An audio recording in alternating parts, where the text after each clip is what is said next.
Hello प्यारे दोस्तों, एक और आपका बिल्कुल निश्चित समाकलन का लड्डू सवाल। लड्डू सवाल कैसे कि आपको यहां बोला है कि मतलब इतना छोटा सवाल देके कि ए का मान बताओ। चलो ए का मान कैसे दिखेंगे, आइए।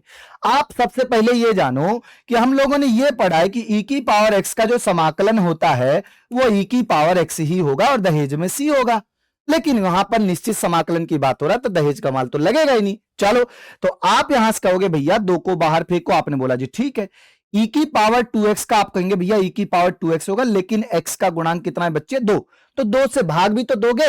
बाकी आप कहोगे भैया जी लिमिट आपका लग जाएगा यहां 2 से लेकर 0। बाकी इस तरफ भी आप कहेंगे भैया ई की पावर x ही रहेगा और लिमिट लग जाएगा आपका मेरे भाई कितना, a से लेकर 0।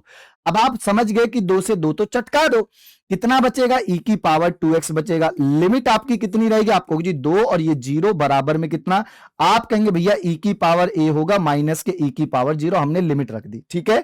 अब जरा ध्यान से देखना, यहां रखूंगा तो ई की पावर 2 दूनी 4, माइनस के 0 रखूंगा तो ई की पावर 0 बराबर ई की पावर a माइनस के ई की पावर 0। इससे ये वाला खत्म। तुलना करोगे तो ए का मान कितना आ जाएगा मेरे भाई, 4। ऑप्शन नंबर क्या होगा, सी। लेकिन एगो सवाल नहीं पूछा है ऐसा, एक सवाल और पूछा है, लेकिन बस सवाल थोड़ा सा डिफरेंट है। डिफरेंट कैसा है कि ए का मान ही पूछा है, लिमिट आपको दे रखी है, समाकलन आपसे पूछा है किसके बराबर है, π/6। मैं हिंट दे देता हूं, इसका tan इनवर्स में आएगा कुछ ना कुछ ऐसा। मुझे याददाश्त मतलब मेरी कमजोर है, थोड़ा सा बता देना, ठीक है।